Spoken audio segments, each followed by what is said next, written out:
Hi, everybody. Hey. Welcome. Nice to see you all. I am sadly no longer in my forest retreat. In a hotel room on the way back down to Los Angeles, and um, it was great to be able to teach in the woods. It's also great to be able to teach in a hotel room. It's great to be able to tune in this way. I feel so grateful for this space. Okay. A few announcements before we begin our Parsha study today. One is that on our podcast, this class appears on a podcast called Best Book Ever. The Torah, that's the Torah. This is the best book ever, and we release our classes. Vera very skillfully edits them a little bit, so it's a compact version of our classes. And then it's also our podcast. And this year on our podcast, we're releasing a series of conversations on topics that appear in the Torah or are relevant to thinking about the Torah. We've done sibling rivalry, we've done astrology, and now very excited. And I think, there it is. Vera's putting in the chat. This podcast, the topic is the science of belief. And I'm talking to Mayim Bialik, who some of you know because she's a member of our community, and many of you probably know because she's, a TV star, but she's also a neuroscientist. I mean, literally, she has a PhD in neuroscience. So she's a fascinating person, has so many interests and areas of expertise. So like a polymath is the word, just someone who's kind of got good at everything, but just has a very interesting mind. And we're talking about the mind together. And it was cool to be able to talk to someone who's deep in science, but also deep in Torah. And so check that out. That's fun. Fun and also vexing and deep and weird and interesting, I hope. And then the other thing that I wanted to share is this announcement here. I already have told you that I'm going, like, some of you have asked me a little bit about my next gig. I'm going to continue teaching this class for, here in the Ikar community. So I hope you'll stay with me. No worries there. But I am moving on to a new position, and they just announced that position in the JTA, which is sort of like the Jewish Associated Press kind of thing. So here's a link to that, and you can just hear more about what I'm up to, working for Hadar, this yeshiva back east, but I will be out west. Their West Coast representative. And when they interviewed me, I was like, I was in that cabin in Mendocino County, and I really sound like a frontier hermit. It's great. I'm just like, David is in the woods, and he's going to emerge from the woods to like spread Torah throughout. I'm the Johnny Appleseed of Torah. Okay. Great. So those are announcements. Lots of fun and exciting stuff happening these days.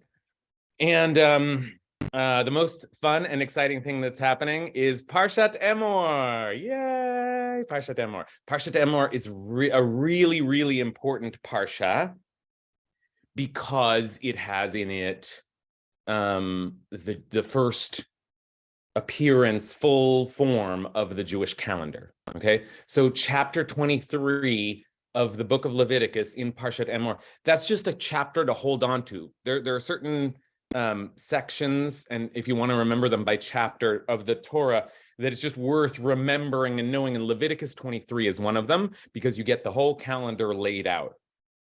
The calendar is a big deal in this tradition, right? Our first mitzvah, back in another chapter you should remember, chapter 12 of Exodus. That's a classic chapter, where we get our first mitzvah, where we get Passover. But the first mitzvah that we get, the first commandment that we get is Achodesh lechem rosh chodashim. Look at the moon. Look at the calendar. You're going to begin a cycle of moons that we will call a year. Very, very very important chapter, very important moment. But we just get Passover there, and some sense that there will be a calendar. We got, actually last week we read about getting the Yom Kippur service. So like if you're touring through the Torah, you would get like Passover. That would be the first holiday. Okay. And then Shabbat. because you would get that at Mount Sinai. God had a Shabbat, but as a holiday that we observe, you would get Shabbat, and then you would get Yom Kippur. That's the way they come. 2 holidays in Exodus and 1 in Leviticus, and then suddenly there is a mention. I correct myself a little bit. There is a mention of 3 pilgrimage festivals that are attached to Passover. Passover, celebrate the festival of Passover, of Matzot, and then the other 2 festivals, the spring festival and the harvest festival. But they seem like it actually seems like Passover is borrowing from a cycle of festivals, and it's now the head of the festivals, and it's about something else, not just agriculture. Then in this week's calendar, we get those other festivals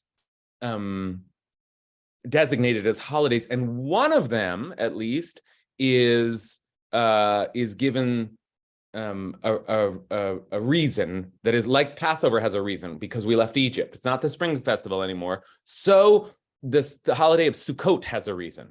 Okay, and the reason is because when you traveled through Egypt, you dwelt in booths, in Sukkot.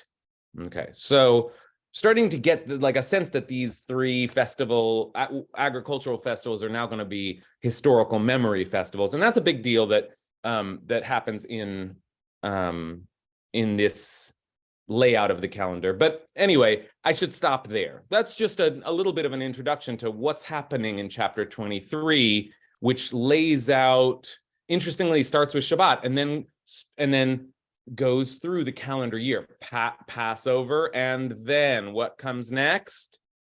Well, we're in the midst of that, right? So we count our way towards Shavuot. Okay, now the last thing I'll say, and then we'll take a little breath and start looking at some text. The last thing I'll say is that Shavuot is not named in this calendar as neither as a holiday. Well, it's a holiday for sure. It is named as a holiday, but it's not named as the holiday called Shavuot. It's just the holiday at the end of a series of weeks, and the word for weeks is Shavuot. Okay, so it doesn't have a name, and it also doesn't have a reason given for it in the way that Passover and I just said Sukkot do. It doesn't have a reason given for it. It just says at the end of 7 weeks of counting after Passover, you have another holiday. It seems like still very agricultural. We will come to count up the days and figure out or decide, there's some debate, that holiday is the day that the Torah was given to us on Mount Sinai. That's what it is. 7 weeks later after the Exodus, we received the Torah on the 50th day, the Pentecost, if you will. Okay. Now, the last tidbit I want to just offer is, so Shavuot is a holiday that develops. We're heading towards it now, but it sort of develops and is developed over time until it's clear what this holiday is going to represent to us.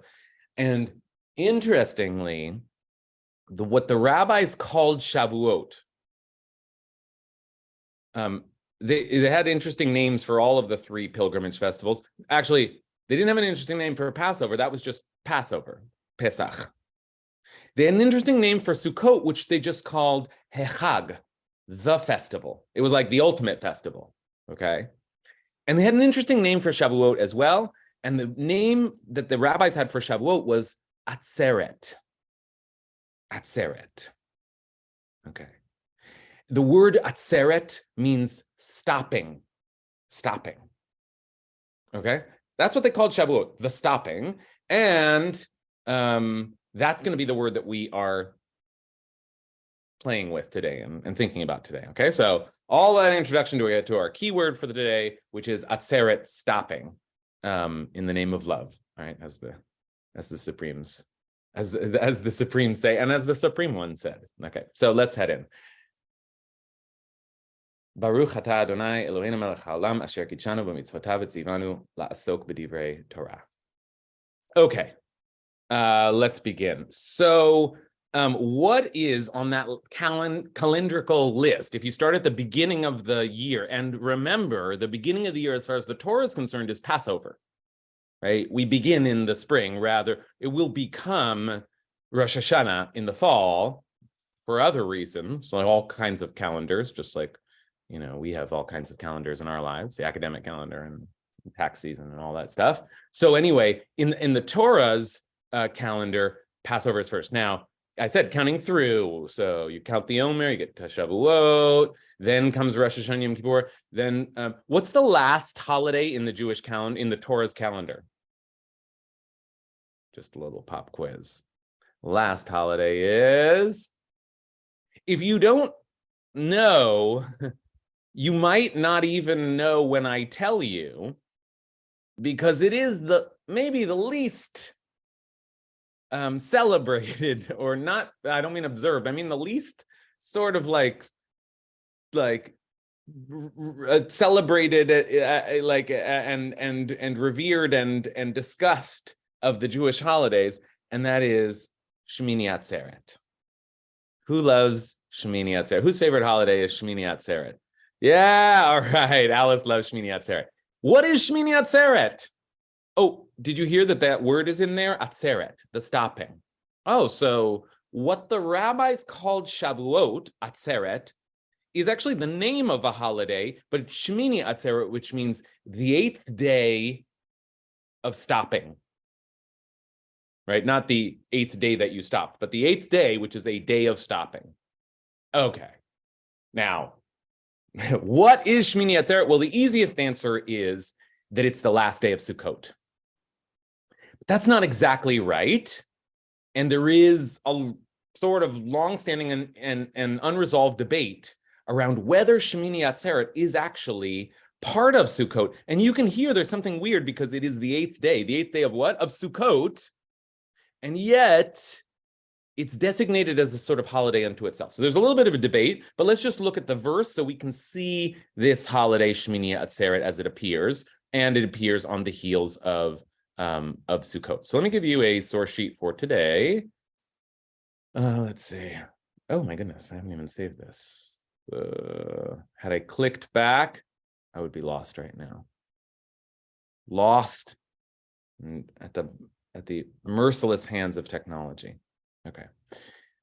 Here you go. Okay, source sheet for today in the chat. Let's take a look. The day of stopping. Okay, so here is the day. God spoke to Moses saying, "Say to the Israelite people, Daber el bnei Israel Emor, on the 15th day of this 7th month, B'chamisha yom lachodesh hashvi'i," right? Counting the days. Speaking of counting, by the way, it is the 28th day of the Omer, 4 weeks of the Omer. Hooray. If you haven't counted, count the Omer today. Okay.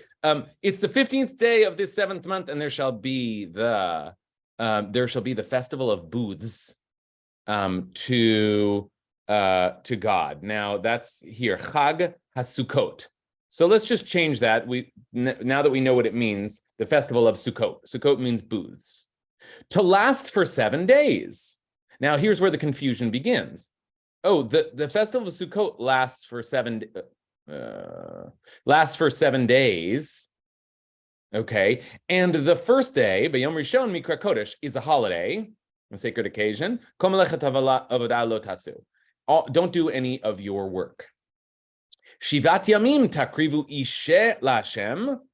7 days you'll bring offerings to God. So again, it's 7 days.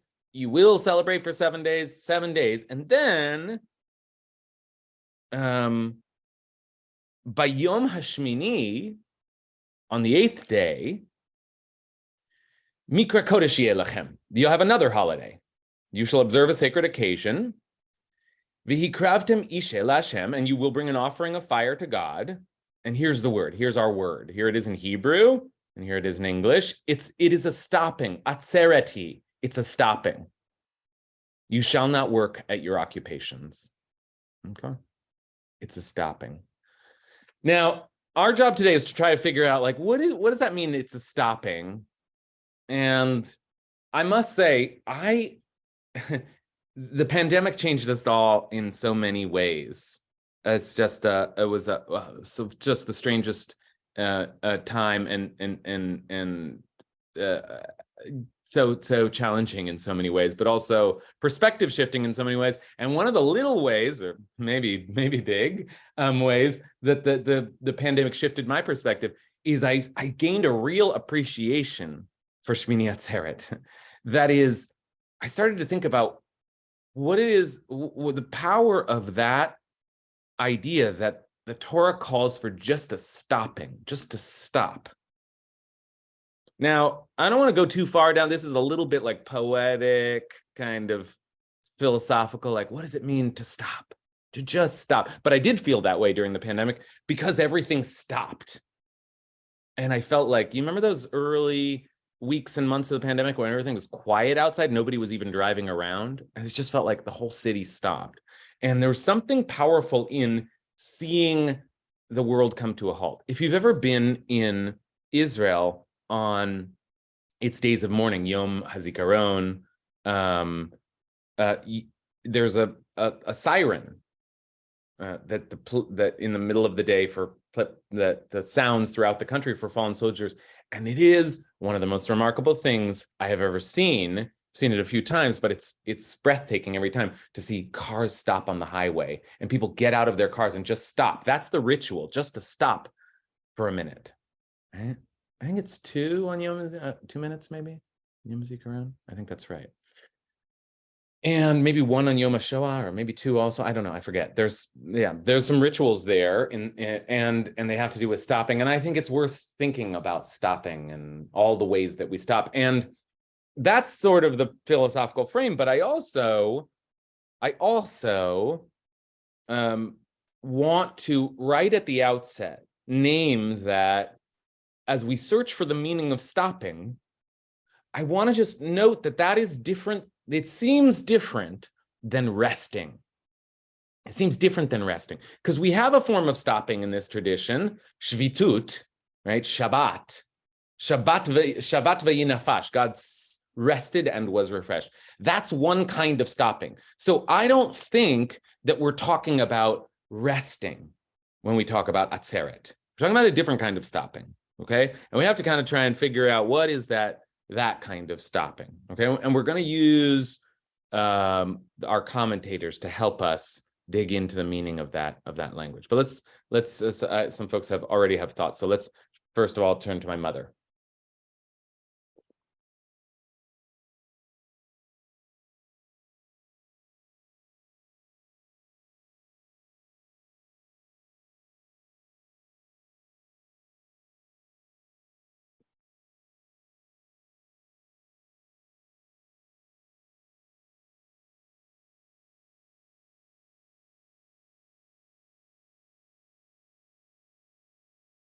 Oh, it's a good question. It's a good question. She's like, wait a minute. Why are we talking about this now? Like, why'd you pick this topic? What you're talking about, the holiday that we're talking about here takes place in September, she said, right? September, late September this year. Why are we talking about this now? Right, September 30th, I think she looked it up and she found that Shmini Atzeret is September 30th. So, like a good mom, she's saying, like, what are you doing? You're not in the right place. She's right. Okay. The reason that we're talking about it now, there's an easy answer, which is that it's in the Torah reading for this week, and anything in the Torah reading for this week is fair game for me to talk about. But there's a real answer to her question because it's a good question. The truth is, I've taught this class now for a few years, and I looked it up, and twice I taught it on another commemoration in the calendar, which is the counting of the Omer. And I talked about that because it takes place right now. There's a good fortune in that the counting of the Omer is happening. This right now, this ritual that we're counting days, it always happens at the same time that we read the calendar. But not all of the holidays can happen when we are reading about them, and this one does not. But I gave you a hint early on, which is that we are soon arriving at a holiday that shares a name with the Shmini Atzeret, the 8th day of stopping, and that is Shavuot. And that's the rabbis who called Shavuot that. But the point is, Mom, is that we will use this language to better understand this other holiday that we will soon arrive at. Okay? All right. Noah. Yeah, on the Atzeret and the calendar, I think this really pushes us to not just live in like the mundane time, but like the holy, sacred time that Heschel was very fond of talking about. That our days are gearing up towards all these holidays, and the Atzeret with the Omer is just stop. You really need to take account of what day it is and what you're gearing up towards, and not just Shavuot or Atzeret, but towards the celebrations, towards all these sacred events in your life, towards maybe, for example, a child being born, a graduation, or culminating events. Good. Okay. So Noah, also speaking somewhat philosophically, is sort of existentially even, is asking us to just think about what it means to exist in sacred time, as Heschel did, and as the Torah is doing. Torah's asking us to, a calendar, after all, time itself is such a human kind of institution, right? It doesn't, the marking of time is something that we do, and it has meaning to us, but it sometimes feels arbitrary. Like we could mark any time, but that also means that there's something uniquely human and profound about our ability, our unique ability to think about being in this moment in time, to reflect on being in this present moment in time, and that our tradition asks us to do that. That there's something about stopping and just being present and reflecting and just appreciating this very day. And Noah says the Omer asks us to do that, to take to number our days, as the Psalms say, right? Like, so something about this very concept of Atzeret maybe is fundamental to not resting, but to stopping and taking it all in, being present, being aware. Okay. All right. That spirit is one that we will, what Noah's naming here is one that we will see come up in various ways in the commentaries, but they have very different approaches, and we're going to take a look at two very, very different approaches today. Briefly at Rashi's, just to see a famous answer, and then we're going to go deep into another commentator. So I'll introduce him in a second, but let's take a look first at Rashi. Rashi, that's first stop, right? And speaking of stopping, first stop is Rashi, and Rashi, in this case, it's a must-see. Because it's a famous Rashi, famous citation from the Talmud in the tractate that deals with Sukkot, Sukkah it's called. And this is Rashi's answer. Why do we stop on that 8th day? And Rashi is, as usual, kind of brilliantly answering a few questions at once. The other question we might ask is, wait, why is there an 8th day? Why is there an 8th day at all? It seems like there's a holiday of 7 days, and then there's an 8th day. Remember, we said that was a little bit of a tension at the outset. Oh, and here's a parenthesis, but an important one I haven't named so far. There's one other holiday that gets called an Atzeret. And right, so Shmini Atzeret, the 8th day of Sukkot, not of Sukkot. The rabbis called Shavuot Atzeret, and the Torah not here, but in the book of Deuteronomy, refers to the 7th day of Passover also as an Atzeret. Okay, now that's interesting because Passover is 7 days long. First day's a holiday, that's Passover. Last day's a holiday, that's the 7th day of Passover, we call it. But it is eventually referred to as an Atzeret. So is the Atzeret the thing which stops the holiday? The backstop to the holiday, so to speak? Right? And of course, that's part of why, now I'm off on a tangent, so I'm going to circle back to Rashi in a sec, but that is part of why Shavuot is the Atzeret for the rabbis, because it's the backstop to the 7 weeks of counting after Passover. So you stop doing something, that's an Atzeret. Okay, so there's another connotation. What is it to like stop celebrating, to arrive at the culmination or the end or the final, okay. Let's take a look at Rashi. Rashi says, atzereti, a stopping, right? That's the way I've translated it, but Rashi translates it borrowing from another kind of connotation or valence of the word, which is to hold, but to gather together, or specifically to pull back, to keep back, to hold back. Okay. So the word is derived from the root atzar, to hold back, and suggests atzarti etchem etzli. Okay, this is, I think, this was in the, that's helpful, but I don't think that's in Rashi. That's in the translation here on Sefaria. So let's delete that now that you know it and just see. Okay, this is what Rashi says. Atzarti etchem etzli, I have kept you back with me one day more.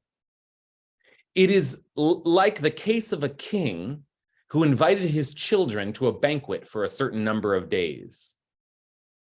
Kivan shehigia zmanam lipater, when the time arrived for them to take their leave, their departure, he said, Banai, my children, bevakasha mikem, akvui mi od yom echad. Please, I beg of you, stay one more day with me. Kasher alai predatchem. It's so hard for me to part with you. Oh, gotta love this Rashi, beautiful Rashi. So much divine pathos in this Rashi. Oh, my children, it's been so, and what are we referring to here? I mean, referring to God, but also to Sukkot. Sukkot, it's a pilgrimage festival. We've all gone up to the temple. We're celebrating Sukkot, and it's big festive Jerusalem, like the ancient Burning Man, and Lahavdil. And then it's like over and it's time to go home. And God says, please, please, please, please, please, just one more day. Just one more day I want with you. It's hard. Kasher alai predatchem. It's hard for me to separate from you. I feel a little weepy just thinking about this Rashi. But is that really what it means? I mean, is that really what Shmini Atzeret is all about? Is God's just like, come on, give me one more day? I mean, it's beautiful, but Nachmanides refers to this Rashi as divrei agada, just like words of agada, words of storytelling. Nice stories from Rashi. Thank you, Rashi, for exporting that to us from the Talmud. But that's not. What does it really mean? You can feel him saying, right? So this is the classic Rashi, which is that it's a stopping, and I want us to have it in the mix here. It's a stopping, which is a stop like, I don't want to leave just yet. Okay, or better, I don't want you all to leave just yet. Okay, so that's one kind of stopping, which some of the other commentators will quickly reject. So we'll soon see a rejection. But let's hear from Allison first.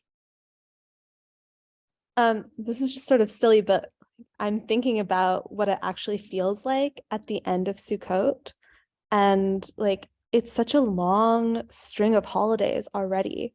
It's like kind of a funny thing to like want to extend it even more day. Do you know what I'm saying? Like, I feel like by the end of Sukkot, I'm so Jewed out to have like, oh my God, one more holiday. It's an interesting tension. Good, very, very good. Allison's exactly right. This Rashi, as usual with Rashi, it's just like, it's almost a rule. Rashi says something that appears kind of like fluffy and fun, but actually there's something very deep and analytically deep about it. And Allison helps us see something important about the kind of the timing here in the calendar and again, sort of an existential reflection, like this is kind of brutal. And the month of the seventh month is a juggernaut of holidays. It's like one after the other. And they're not easy holidays. It's like Rosh Hashanah, Yom Kippur, and then 5 days later it's Sukkot. That language you can even feel in the Torah's description. It's on the 15th day of this seventh month, right? What seventh month? The one that we've been talking about, that we just gave you these other intense holidays, one of which required an entire chapter to unpack a couple parshas earlier, Yom Kippur. 5 days after Yom Kippur, you have Sukkot. Okay, but Sukkot often comes to us as a kind of relief because it is celebratory, a joyous holiday. But it's 7 days long. And then there's an 8th day? I mean, and what is it about? We don't have to dwell in Sukkot on the 8th day. Okay, so that's interesting. We don't have to dwell in Sukkot on the 8th. That much seems clear. Dwell in Sukkot for 7 days, not on the 8th day. So what is it about? So you can see Rashi's answer actually does a lot of explaining here. And Allison's description of it is familiar to me. Probably to a lot of us, like, Shmini Atzeret, are you serious? Like, really? But maybe if we thought of it as God wanting one more day with us, well, that would be kind of lovely, right? So, okay. All right. So let's take a look now at the main text that I want us to look at today, the main commentary that I want us to look at today, because the most brilliant and beautiful treatment I have seen of this word and verse and institution comes from another of the classic commentators, but a few centuries later, Rabbi Ovadia Sforno. Sforno was sometimes just called the Sforno. Sforno was an Italian, a Jew, and very much a Renaissance Jew, right? Like lived in, I think, the late 1500s or late 1400s. I have to look it up. Very much a Renaissance, I think late 1400s, early 1500s. A Renaissance Jew, and I mean, like, lived in a time of and a place of relative religious freedom and intellectual freedom and cultural change. So one of these golden ages kind of Spain, but now like in Italy in the Renaissance, and he traveled to Rome and studied in Rome, and I think interacted with Reuchlin, non-Jewish thinkers, and was interested, as many Renaissance scholars were, in science and language and grammar and poetry and metaphysics and just a remarkable thinker he is, because he was so universalist in experience. His commentaries often are universalist in orientation as well, and he's very, in a way that the medieval Jewish experience often didn't allow for. The Sforno is very loving and complimentary and positive about non-Jews and his relationship with non-Jews. So lovely thinker in all kinds of ways. I also think that the Sforno is, in some ways, one of our maybe our most literary commentator, and I mean that, like, he has a kind of feel for the poetics of language, but there are other commentaries who I would say they are poetry, like they write like poetry. That's not what I mean with the Sforno. I mean more like he does like literary criticism, literary analysis, literary, right? Like reading the Sforno is like reading an essay on literature by someone who really knows literature, right? Really knows language. So let's take a look at the Sforno and what he has to say about Atzeret. And he gives us a kind of, in this class, we'll often do comparative study of the word as it appears in different places. That form of study, it's often presented as a kind of modern literary approach to the Bible, but it's not modern at all. The sages have been doing that like throughout the ages, and the Sforno was particularly gifted at it. So let's take a look here at what the Sforno has to say, and he's really going to, I think, flip our lids a little bit. Okay, so here's Ovadia Sforno on Leviticus, and atzeret. It is a stopping. And he says what I said from the outset, I probably got it from him. The idea of stopping, inyan ha'atzira, he lo bilvad lishbot melechet ha'ediot. The idea of stopping is not just the Shabbat resting, lishbot. Right? It's not that chilling from various forms of labor. Rather, this is also a warning. Aval hi imze azharat amida, a warning to stand for some time in the holy places. Now, he's already saying quite a lot here, so let's just be slow and read those words again. Aval hi imze azharat amida eze zman bimkomot hakodesh, to stand for some time in the holy places, to serve the blessed God, lavod bimkomotahem, et ha'el yitbarach, to serve the blessed God in those places, b'torah, or b'tfilah, or b'avodah, with Torah, with prayer, with sacrifice, to stand in holy places. Okay, now that's already, I could stop there. Well, maybe I should stop there and just see, do you have a reaction to that? Because that's quite different than rest, as he says, and it's also different from, oh, I'm just going to stay here one more day to be with you, God. But there's something, it's a warning to us. That word seems more, the warning to us to stand for a while in holy places. Okay. Any reaction to that? I see Noah's got a hand up again. Yeah. Yeah, for me, I'm thinking it's saying stop. The Sforno saying stay in the memories that you had associated with the holidays, at least for a little more time. Family memories, holy memories, any memories you have associated with the holiday. You're trying to stay there just that little bit longer, I think he's saying. Good. Okay. This tracks with what Noah was saying earlier, that there's something about just being present in time, but specifically links it now to the holidays, the experience of the holidays, and some idea that you go through the holidays. They're all meant to bring us into the present moment, but you go through the holidays, you're sometimes just buzzing with the holiday experience, and it can be really valuable, says this form. I think you're right, that this is pretty straightforward reading of what he's saying. After Sukkot, just pause for a moment and take it all in, process a little bit, and just be there. And you went up to Jerusalem, you offered sacrifices. Be there in that space, take that seriously. I know it's done. Now take a moment to pause. I will tell you, I did that when I left the coast in yesterday. I drove out to we have a place about a mile in, and I drove out to the coast, and I just stood there and looked at the ocean. You got to do that, right? I mean, you just got to. So okay, so there's something important about that. Let's see, Brittany.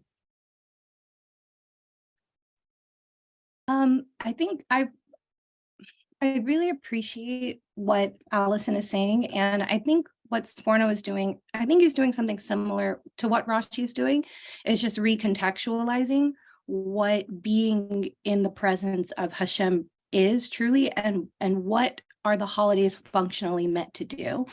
This year during Pesach, it was just a very busy year. It was like go, do, and like make things happen and do everything right. And I think that on some level, that is sometimes why I know a lot of women who are Orthodox maybe get burdened by Shabbat, even just like this idea of we have to do and make it great for everyone. And in truth, Shabbat is there for us to maintain closeness with Hashem and to reinforce that. And this is a conversation about intimacy and holiness, right? Kiddushim, we've been talking about it a lot in the last Parshat, is about oneness and whole, like together, right? Staying close. And so I think that what Sforno is trying to remind us of is that idea and the importance of not filling the holidays or filling our time in Shabbat with the doing. Wow. If anything, we're like, we're not following mitzvot when we do that. Yeah. Wow. I really appreciate that reflection, and it gets right to the core of what I'm wondering about with the virtue of stopping, the meaning of stopping, and I especially like, Brittany, the way you emphasize that there's nothing going on, and we don't do a lot of nothing in this tradition, right? Like, we could learn a little something from the Zen Buddhists, right? Like, there's something to nothing. There's something important to nothingness, and to doing nothing, and to having a time when you are not running around performing the mitzvot. And is this a mitzvah, a commandment, to not do anything? Right? We run into Shmini Atzeret and it feels like, well, what's this holiday even for? But maybe that's good. Maybe sometimes it's good not to be busy with all the ways that I serve God, but just to be, as Brittany said, kind of just with God, just close to God. And again, Rashi's comments are pointing at so much more than his little story seems to say at first. Okay. Let me take one more comment, and then we haven't gotten too deep into this forno. So let's I'm going to pause on a couple of other hands, but I'm going to try to take one more right now. So Jen, I'd love to hear what you have to say. Yeah. I'm thinking about so the metaphor in my head is when I visited the Grand Canyon and I came up to the edge of it and I stopped in awe. I wasn't stopping and relaxing. I wasn't even necessarily stopping in thought. I was just stopping in awe.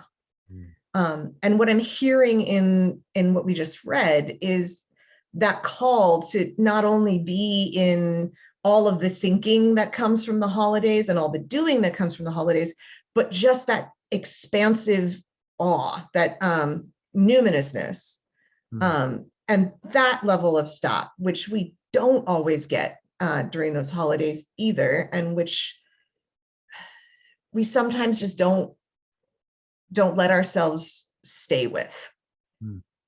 The numinousness, I love that, right? Just to gaze upon, just to be in awe of, just to, if you've been to the Grand Canyon, you know what Jen is talking about. Like, there's a certain kind of just, what's the word?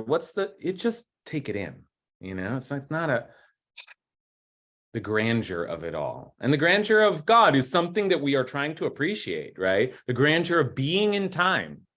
Sein und Zeit, as Heidegger said. So, right, just to take it in, the awe, the wonder of experience. Do we have a lot of time for that in this tradition? Do we mark aside time for that? And Shabbat, it's not the same. That's not the same. That's like a resting. That's different. That's a rejuvenation. But this is like, there's almost a non-resting to it. It's just to be like completely intent and fixed and in the experience. Okay, this is all just incredible work, and we could stop here. We've done a great job with Atzeret, but most of what we've done has been with a generally positive kind of spin, and that's not actually where the Sforno takes us next. Remember that he used the word warning. It's a warning to us. Okay, and remember that. Now this Sforno is going to do something that we often do in this class. He's going to find a lot of other examples and take a look at these examples. Pay careful attention to the examples that he gives. Here they are. Am I choppy, by the way? Because I feel like this is all, the reception's a little bad. Just a little bit, maybe. Okay, I think I'm okay, but my computer is moving slowly. Let's try this one more time. I may be having a technical difficulty. Oh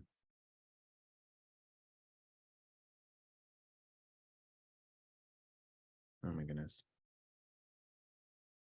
Yeah, let's try. Everything suddenly moves.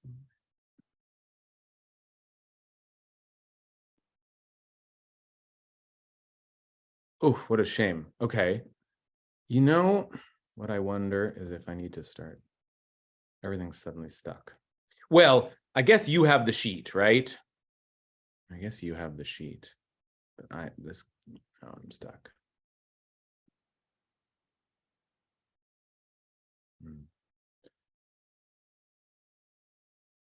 Yeah, I mean, that would be great, but I mean, I can read it too. I guess I will read it. I think that's what I'll do, is just be content to read it, but not usually I like to show it, but that's fine. I'll just read it out loud, but my computer is definitely acting funny, and it would be a shame not to get to this Sforno.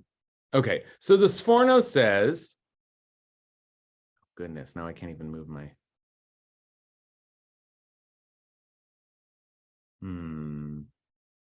I saw someone in the chat saying they could read it for me. So let's move to plan B here. Who will read the next section for me? And there's 3 examples, and I want to give you these 3. Jen said that she would volunteer to do that for us. Or at least someone would volunteer. I don't know if she volunteered herself, but if someone would do that for us, that would be great.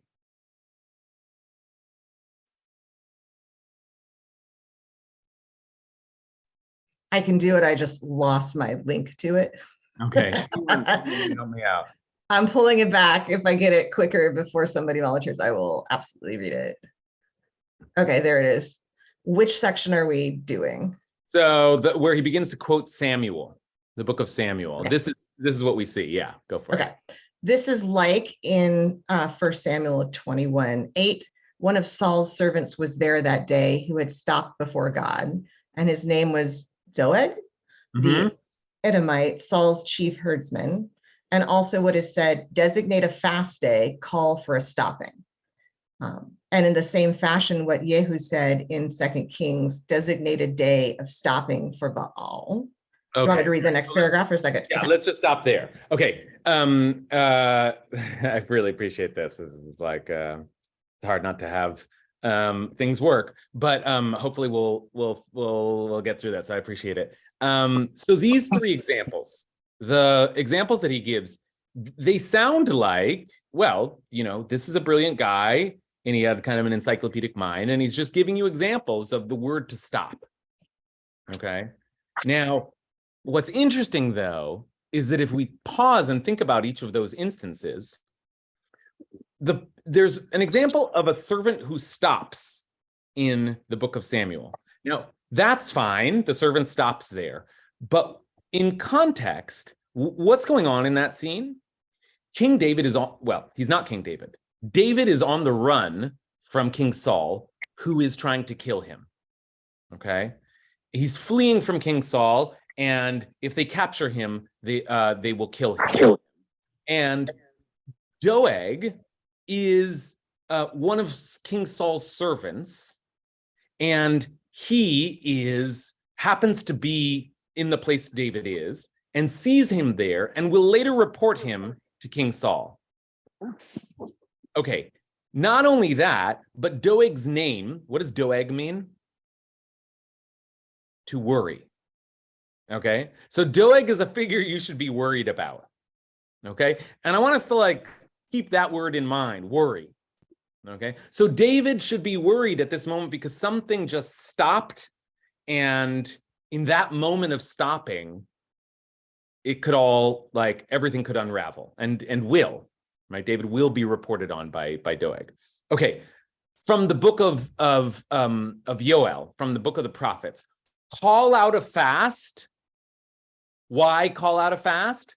Because there is a great drought, and the people are starving. And Yoel is asking everybody to stop because he says joy is lost from the land. Stop and fast and repent. Okay, that's interesting. Now you start to hear what I'm picking up. There's the moment of stopping where David is suddenly in trouble. There's the moment of stopping where we're all in trouble and we need to just stop and take account of ourselves.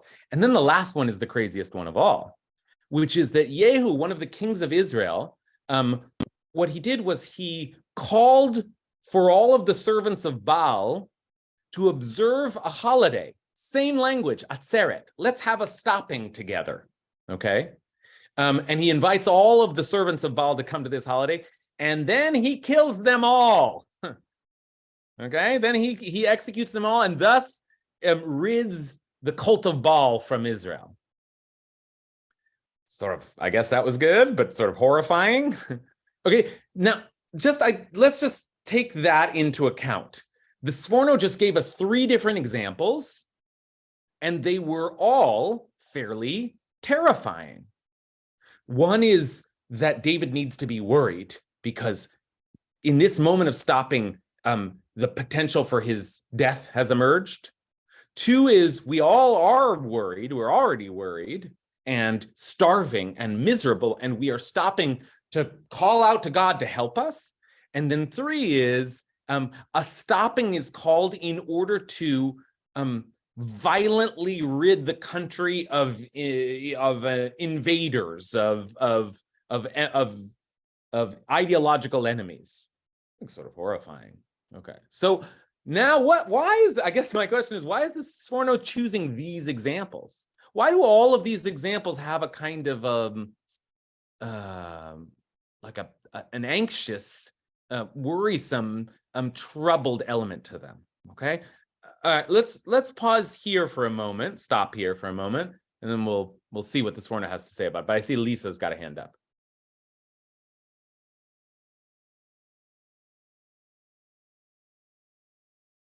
Wait, I'm sorry. Now, can you hear me? Yeah, can we see you as Okay. well? Right. Yeah. You can see me too? No, I can't. Okay. Yeah. I'm sorry. My camera's not working. But anyway, I wanted to comment earlier. I was gonna bring up what you brought up about the word warning. And I think that there's a connection between the word warning and these examples. And it's not really a totally formed thought, but my idea is that to have this extra stopping because of what the human potential can do on the evil side of things. You know, we're born with free will, and the Bible is full of good things, and the Bible is full of murder, and the Bible is full of all kinds of violence as well. And I think it's a warning to kind of take in what we're supposed to have learned about during Rosh Hashanah and Yom Kippur and then Sukkot before diving back into our regular lives, because we also have the potential to do very bad things. Okay, good. That's really, I think, Lisa Beth, I think you're really onto something there. I think that's really, really helpful. I think that's the correct reading of the Sforno. That is, I think that the Sforno is giving us a kind of literary linguistic analysis, but also inserting a note of anxiety into our stopping. That there's something about this stopping, the Sforno seems to suggest, that includes a kind of taking account of the potential for disaster or the potential for loss, that maybe somehow we need to stop at the end of the year. Remember, this is the end of the calendar year. We need to stop and just make sure that we don't lose something here, that we don't ruin something here, that we don't, like, the potential for good is, exists in all of this sacred observance, but also the potential for disaster. Now, because of these technical difficulties, I haven't sailed quite as quickly as I would like to, and I do want to end by 1. So let me say very quickly what's left in that Sforno, and my apologies for not seeing it all. Actually, would somebody, Jen, would you read the next paragraph for me as well?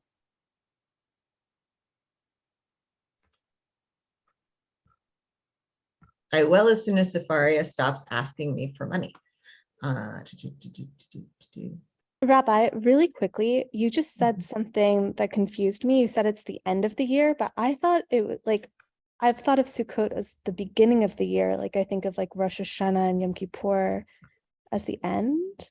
Right. Yeah. We talked about that a little bit earlier, but the Jewish calendar year starts with Passover in the Torah and cycles around, so that this is the last holiday named in the cycle of the year. It's not actually the end. Okay. A few more months later in the Last Talmud, they cycle. decide that that will mark the beginning of the year from Rosh Hashanah, and that's obviously a spiritual move on their part, right? Like, let's start the year with tshuva rather than starting the year with liberation. That's a real choice, right? So those Okay. holidays in between, like Hanukkah and Purim, those are newer holidays. They're not the Torah. Correct. Exactly. Correct. Got We're it. just dealing with the biblical holidays. Yeah. Thanks for that clarification, because you're right. At the end of the year, after Shmini Atzeret, we have Hanukkah. Right. Exactly.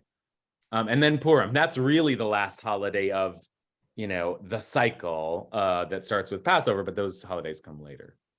Okay. Jen, are you ready to give us this next? Yes, I got it. Thanks for buying me time. It is in this sense that it says that since this day comes just after the festival of Sukkot, in which the joys of all the festivals are finally completed, it must be set aside to be a day of stopping, so people will stop at the holy places to make sure their joy will be a joy of Torah and good deeds. As they say, let Israel rejoice in their maker. Okay. All right. This is great. This is why I think Lisa Beth was so on to something here. The Sforno is saying that we have to be a little anxious, a little worried, a little to pause and make sure. There's a cautionary here. And the cautionary is here in part because there has been so much joy. It's been so wild and festive. We've talked about that all along, the way the holidays are this sort of incredible, celebratory, busy, chaotic, but exalted experience. But says the Sforno, when you have that much joy, that much heady, chaotic, wonderful celebration, you gotta make sure that you contain that energy just right.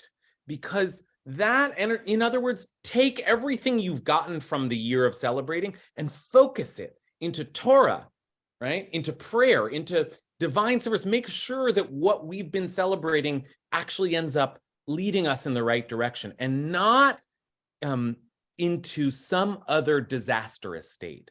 Now, I'm out of time, but I will just end. I have to end with Shavuot. Promise that to my mom at the outset. And it is important since we're heading to Shavuot. I'm not doing justice to the Sforno, and I blame the technology, but also my own timing. But let me just say in 30 seconds what the Sforno does for the rest of this piece. First of all, he gives us another citation, and this one really is like the doozy because it's from the book of Job, right? And how Job was very cautious and stopped and took care. Well, Job had a lot to worry about.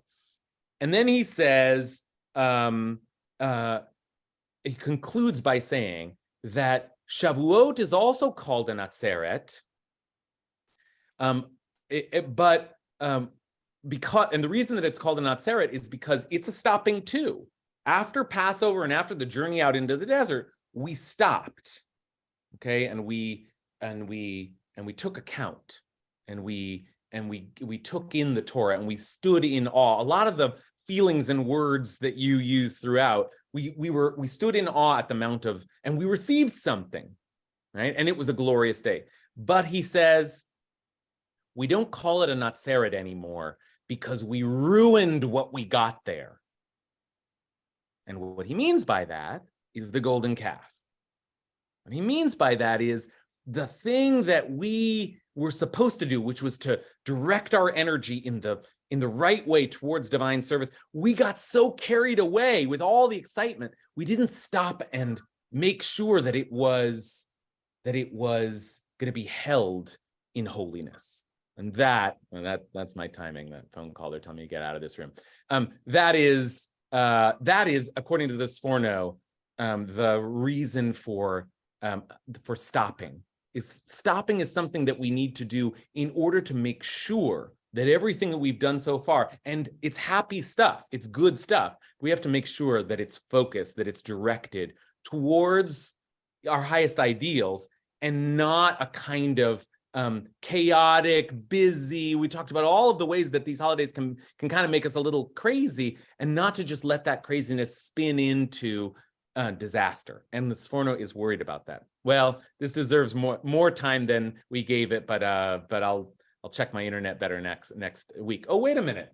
Let me just say, I will be away next week. Okay, so we're off. We're off actually for 2 weeks. I told you that these months are going to be a little spotty, and we're off for 2 weeks. Okay, so good that I said that. Thanks for hanging with me through the tough technological stuff. Thank you to Jen for reading for me, and thank you all for your brilliant analysis. I appreciate you. Shabbat shalom. Shabbat shalom. Thank you. Bye. Kasher koach. Thank you. Bye, Bye.